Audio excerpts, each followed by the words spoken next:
Seorang teman-teman sekalian, sedikit saya sisipkan kisah di sini, mengagetkan dunia kedokteran di Timur Tengah. Seorang pengusaha, masya Allah, punya keluarga yang sangat besar. Dia berpoligami, punya istri yang 4, kemudian anaknya banyak, harta kerbanya banyak.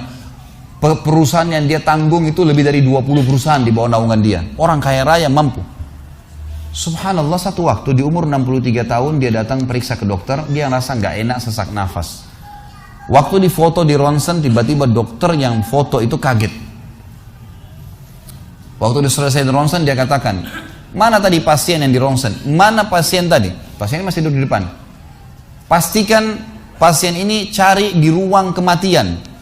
Nggak mungkin, secara ronsen sudah tidak bisa. Jantungnya tidak berdetak. Orangnya tidak berdetak jantungnya. Subhanallah, pada saat dicek ternyata tidak berdetak betul. Ditanya mana, dokter ini tidak percaya. Dia teriak, dia mengatakan ada orang mati baru di ronsen tapi bernafas, gitu kan. Dia panggil telepon teman-teman spesialisnya, kemudian ditelepon datang. Kemudian dikasihlah gambar tersebut kepada temannya mengatakan, mana jenazah ini? Kata temannya yang dokter yang foto pertama, ini bukan jenazah, ini orang yang lagi duduk. Kaget dokter yang kedua, jantungnya tidak berdetak secara medis, nggak mungkin bisa hidup. Bagaimana ceritanya nih?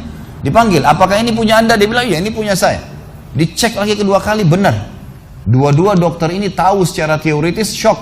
Ini nggak mungkin orang mati nih. Nggak ada ceritanya nih. Dipakai alat USG pun jantungnya tidak berdetak. Kok bisa hidup nih? Bisa ngobrol.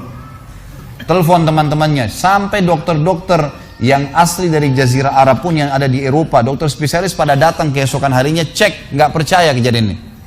Dicek ternyata benar. Kemudian ditelusurin lah, kira-kira bagaimana bisa orang ini masih bernafas, masih ngomong.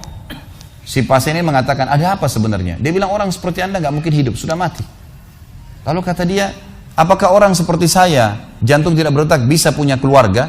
Mereka bilang mustahil. Dia bilang, saya punya istri dan saya melayani mereka. Apakah orang seperti saya bisa bekerja? Dia bilang mustahil, saya menaungi 20 perusahaan saya. Semuanya bisa berjalan. Mereka nggak percaya. Sampai datang seorang dokter yang senior dari Jerman, datang khusus karena kasus masalah ini, diundang oleh dokter-dokter spesialis tadi.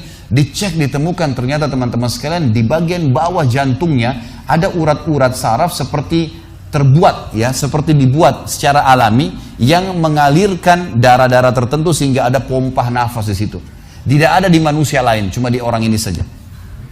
Semua dokter mengatakan ini nggak masuk di akal, nggak ada manusia seperti ini di dunia. Jantungnya sudah tidak bergerak, tapi masih bisa hidup karena dari rongga-rongga urat saraf yang keluar itu bisa masuk udara, oksigen dan terpompa, akhirnya hidup. Dan hidup